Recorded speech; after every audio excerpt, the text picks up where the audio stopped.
Hi കൂട്ടുകാരെ, അപ്പോൾ എല്ലാവർക്കും പുതിയ വീഡിയോയിലേക്ക് സ്വാഗതം. ഇന്ന് ഞാൻ രാവിലെ കടയിൽ പോകുമ്പോൾ എൻ്റെ കൂടെ വേറൊരാളും കൂടി ഇട്ടിട്ടോ. വേറെ ആരുമല്ല, എൻ്റെ അമ്മ കേട്ടോ. അമ്മേനെ ഒന്ന് കൊണ്ടുപോയിട്ട് ബ്ലഡ് ഒന്ന് ടെസ്റ്റ് ചെയ്യണം. അമ്മ എല്ലാ മാസവും ചെയ്യുന്നതാണ്. അപ്പോൾ ഇവിടെ വന്നിട്ട് ചെയ്യാൻ പറ്റാത്തതുകൊണ്ട് ഞാൻ കൊണ്ടുപോയി അമ്മേനെ ബ്ലഡ് ടെസ്റ്റ് ചെയ്യാൻ കൊണ്ടുപോകാം കേട്ടോ. അപ്പോൾ അമ്മ അതാ മുന്നിൽ ഇറങ്ങി പോകുന്നുണ്ട്. കുത്തുകല്ലിൽ ഇറങ്ങാൻ അമ്മയ്ക്ക് ഭയങ്കര പേടിയാണ്. അപ്പോൾ അമ്മ നേരത്തെ ഇറങ്ങിയിട്ട് അവിടെ എത്തിയിട്ടുള്ളൂ കേട്ടോ. അപ്പോൾ അമ്മേൻ്റെ ബ്ലഡ് ടെസ്റ്റ് ചെയ്ത് കഴിഞ്ഞിട്ട് അമ്മയ്ക്ക് അമ്മയുടെ ചേച്ചിയുടെ മോൻ്റെ അടുത്തേക്ക് പോകണം, എൻ്റെ ആങ്ങളയുടെ അടുത്തേക്ക്. അവർ തമ്പലമണ്ണയാണ് താമസിക്കുന്നത്. അപ്പോൾ ഇന്ന് ചേച്ചി വീട്ടിലുണ്ട്. ചേച്ചി ഇവിടെ ഷോപ്പ് പോവുകയാണ്. അപ്പോൾ ഇന്ന് ലീവായതുകൊണ്ട് ചേച്ചി അങ്ങോട്ട് ചെല്ലാൻ പറഞ്ഞു. അല്ലെങ്കിൽ പോയിട്ടുണ്ടെങ്കിൽ ആരും ഉണ്ടാവില്ല, എല്ലാവരും ജോലിക്ക് പോകുമല്ലോ. അപ്പോൾ ആരും ഇല്ലാതെ പോകാൻ അമ്മയ്ക്കൊരു മടി. അപ്പോൾ ചേച്ചി ഉണ്ടെന്ന് പറഞ്ഞ് ചേച്ചി രാവിലെ അമ്മേനെ അങ്ങോട്ട് ആക്കി കൊടുക്കാൻ പറഞ്ഞു. അപ്പോൾ ഞാൻ വിചാരിച്ചെന്ന് അമ്മേനെ കൊണ്ടുപോയി അമ്മേൻ്റെ ബ്ലഡും ടെസ്റ്റ് ചെയ്ത് ഒരു ഓട്ടോ വിളിച്ച് അങ്ങോട്ട് വിടാമെന്ന് വിചാരിച്ചു. അങ്ങനെ ഞങ്ങൾ പോവുകയാണ് രാവിലെ. അപ്പോൾ അമ്മയ്ക്ക് ഈ കുത്തുകല്ലിൽ ഇറങ്ങാൻ ഭയങ്കര പേടിയാട്ടോ. നമ്മൾ കൈ പിടിക്കാറുണ്ട്, അമ്മയ്ക്ക് പറ്റൂലേ, അമ്മയ്ക്ക് പേടി നമ്മളും കൂടി വീഴുമെന്ന്. അപ്പോൾ അമ്മ ഓരോ കല്ലും പിടിച്ച് മെല്ലെ ഇറങ്ങുള്ളൂ കേട്ടോ. അതും ചെരുപ്പൊക്കെ കൂരി കയ്യിൽ പിടിച്ചിട്ടാണ് ഇറങ്ങുന്നത്. പിന്നെ അവരെ പറഞ്ഞിട്ട് കാര്യമില്ല, അവരെങ്ങാനും ഒന്ന് വീണു പോയാൽ പിന്നെ പണിയല്ലേ അവിടെ നിന്ന് ഇറക്കി കൊണ്ടുപോകാൻ. അപ്പോൾ അവർ നല്ലോണം ശ്രദ്ധിച്ച് ഇറങ്ങുള്ളൂ. അമ്മയ്ക്ക് എല്ലാ കാര്യത്തിനും പേടിയാണ്. അപ്പോൾ അമ്മയ്ക്ക് എല്ലാം അമ്മ ശ്രദ്ധിച്ചേ ചെയ്യുള്ളൂ കേട്ടോ. അപ്പം നമ്മൾക്ക് ഇതിലെ റോഡ് മൂന്നടി വഴിയല്ല, അത്യാവശ്യം ചെറിയൊരു റോഡിന് പാസ്സായിട്ടുണ്ടായിരുന്നു. അപ്പോൾ ഈ സൈഡിലുള്ള സ്ഥലക്കാർ സ്ഥലം കൊടുക്കുക, റോഡ് വരാൻ പഞ്ചായത്തിൽ നിന്ന് റോഡ് പാസ്സായപ്പോൾ കൊടുക്കാമെന്ന് പറഞ്ഞിരുന്നു. പിന്നെ പാസ്സൊക്കെ ആയി വന്ന് പണിക്ക് ആൾക്കാർ വന്നപ്പോൾ ഒരു പറഞ്ഞു ഒരു സ്ഥലം കൊടുക്കില്ല എന്ന്. അതുകൊണ്ട് നമുക്ക് ആ നടവഴി തന്നെ ഉള്ളൂ കേട്ടോ.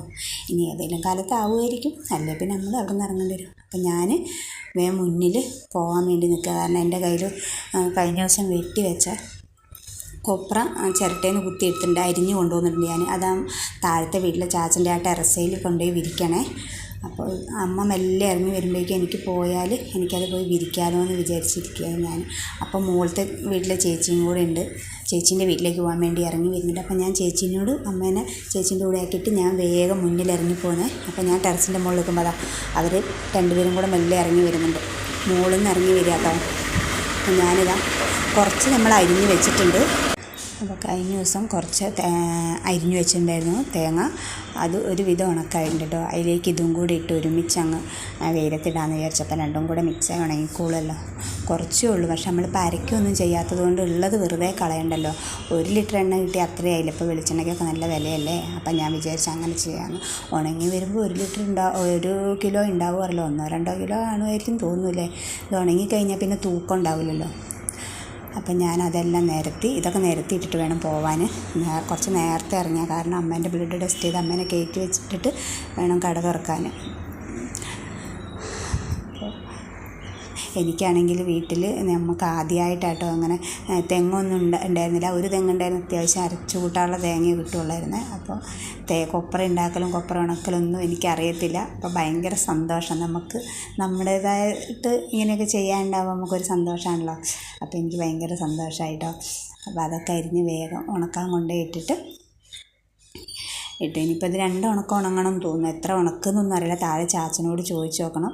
ഇത് ഞാൻ തേങ്ങ കുത്തിയതിൻ്റെ ചകിരി അവിടെ വെച്ചാൽ അതിന് ഒഴിവുള്ള ദിവസം വേണം അവർക്ക് ഉറുക്കി അവിടെ ഒഴിവാക്കി കൊടുക്കാൻ. താഴത്തെ വീട്ടിലെ ചേച്ചി ചിലപ്പോൾ വന്ന് എടുത്തുകൊണ്ട് പോയിക്കോളൂ ഇവർക്ക് കത്തിക്കാൻ. അപ്പോൾ അതാ അവർ താഴെ ഇറങ്ങി റോട്ടിലേക്ക് നടക്കുന്നുണ്ട്. ഇനി ഞാൻ ഇവിടെ പുറത്തുനിന്നാണ് കേട്ടോ കോവണി വാർക്കേൻ്റെ മുകളിലേക്ക്.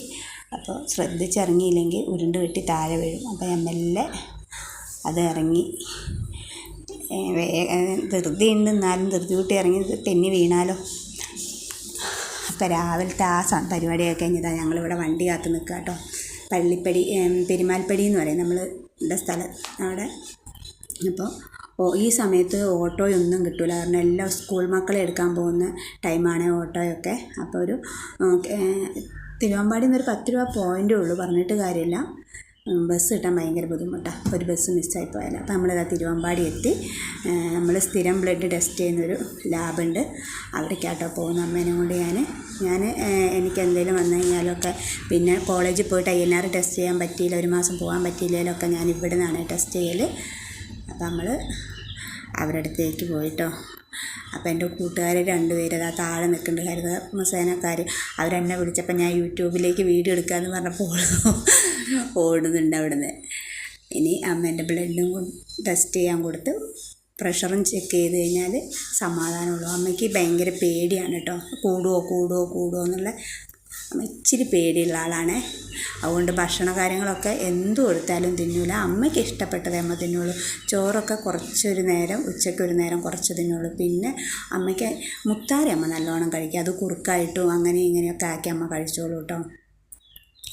പിന്നെ പാല് കുടിക്കൂല. പാലിൻ്റെ ചായ തന്നെ ഒരു ഗ്ലാസ്സൊക്കെ കുടിച്ചാലേ ഉള്ളൂ. പിന്നെ പാലായിട്ട് കുടിക്കൂല. പാലിൻ്റെ ഇതിലെന്തെങ്കിലും ഉണ്ടാക്കിയാൽ കഴിക്കൂല. അങ്ങനെ ഇങ്ങനെയുള്ള സാധനങ്ങളൊന്നും അങ്ങനെ കഴിക്കൂല കേട്ടോ. അപ്പോൾ അമ്മേൻ്റെ 2 കൈയും ഈ മുട്ടും കൈ നമ്മുടെ കൈ നുവരുമ്പോൾ അങ്ങനെ സ്റ്റഡി ആയിട്ട് നുവരൂലേ. ഇപ്പം ആ ഇരിക്കുന്ന ഒരു ലെവലിലേ ഇരിക്കുള്ളൂ, നേരെ നുവർന്ന് കിട്ടൂല. അങ്ങനെ പാതി മടങ്ങിയിരിക്കുള്ളൂ. അത് എന്താ പറ്റിയെന്നറിയില്ല. അപ്പോൾ കുറച്ച് നമ്മുടെ പനിയൊക്കെ വന്നില്ലായിരുന്നു, അതൊക്കെ വന്നതിൻ്റെ ശേഷമാണ്. എപ്പോഴാണ് ഇങ്ങനെ പറ്റിയതെന്ന് എനിക്കറിയത്തില്ല. അമ്മയ്ക്ക് കൈവേദന എപ്പോഴും ഉള്ളതാണ്. അത് എൻ്റെ ഓർമ്മ വെച്ച കാലം തൊട്ടേ അമ്മയ്ക്ക് കൈവേദന അമ്മ പറയുന്നതാണ്. കുറേ മരുന്ന് കുടിച്ചു, പക്ഷേ അതിനൊന്നും ഒരു കാര്യം ഉണ്ടായില്ല. കുറേ ആയുർവേദം, ഹോമിയോ അങ്ങനെ എല്ലാ മരുന്നും അമ്മ കഴിച്ചിട്ടുണ്ട്. പക്ഷേ അന്നും കുടിച്ചിട്ട് അമ്മയ്ക്ക് കുറവില്ല. പക്ഷേ ഈ ഇടയ്ക്ക് ഞാൻ നോക്കുമ്പോഴാണ് അമ്മയ്ക്ക് ഷോൾഡറൊക്കെ വേദനയാണെന്ന് പറഞ്ഞപ്പോൾ, ഷോൾഡറും കൈയൊക്കെ വേദനയാണെന്ന് പറഞ്ഞപ്പോൾ നോക്കിയപ്പോഴാണ് കൈ രണ്ടും ഇങ്ങനെ ഇരിക്കുന്നത്. അപ്പോൾ ഞങ്ങൾ ബ്ലഡ് ടെസ്റ്റ് ചെയ്യാൻ കൊടുത്ത് അവിടുന്ന് അമ്മയ്ക്ക് ബേക്കറി വാങ്ങണം അങ്ങോട്ട് പോകുമ്പോൾ എന്ന് പറഞ്ഞു. അപ്പോൾ അവിടെ ഒരു ബേക്കറി വാങ്ങി അതായത് ഓട്ടോയിൽ. അപ്പം ഞാൻ അമ്മേനെ നമ്മളറിയുന്ന അവിടെ തന്നെയുള്ളൊരു ചക്കൻ കൊച്ചിൻ്റെ ഓട്ടോയിൽ ചേച്ചീൻ്റെ വീട്ടിലേക്ക് കയറ്റി വിട്ടിട്ടുണ്ട് കേട്ടോ. അവനാണെങ്കിൽ നമ്മുടെ ചേട്ടായിൻ്റെയൊക്കെ വീടിൻ്റെ അടുത്ത് തന്നെയാണ് അവരെ വീടും. അപ്പോൾ അവനറിയാം വീട്. അപ്പോൾ അവനവിടെ കൊണ്ടുപോയാക്കിക്കോളും. ചേച്ചി വീട്ടിലുണ്ട്. അപ്പം അമ്മയ്ക്ക് വണ്ടിയിലൊക്കെ കയറാൻ ഭയങ്കര ബുദ്ധിമുട്ടാട്ടോ. അമ്മയുടെ കാലും കൈയൊക്കെ പോക്കാൻ ഭയങ്കര പ്രശ്നമാണ്. പിന്നെ ഞാൻ വണ്ടി വിളിച്ചു പോകാതെ തന്നെ ബസ്സിലൊക്കെ ആണെങ്കിലും ഞാൻ കൈ പിടിച്ച് അമ്മേനെ കയറ്റി കൊണ്ടുപോകും. കാരണം ബുദ്ധിമുട്ടാന്ന് പറഞ്ഞിരുന്നാൽ അവർ പിന്നെ അങ്ങനെ തന്നെ ആവുമല്ലോ. എന്തെങ്കിലും ഇങ്ങനെ ചെയ്ത് നോക്കിയാലല്ലേ ഇതാവുള്ളൂ. അപ്പോൾ അവരെ പറഞ്ഞു വിട്ടിട്ട് ഞാൻ എൻ്റെ ഷോപ്പിലേക്ക് പോകാം കേട്ടോ. അവരതവിടെ പോകാൻ നിൽക്കുന്നു. ഞാൻ എൻ്റെ ഷോപ്പ് ഇതവിടെയാണ്. ഷോപ്പ് പോയി തുറക്കട്ടെ. വീഡിയോ ഇഷ്ടപ്പെട്ടാൽ എല്ലാവരും ലൈക്ക് ചെയ്യുക, ഷെയർ ചെയ്യുക, സബ്സ്ക്രൈബ് ചെയ്യുക. ബൈ.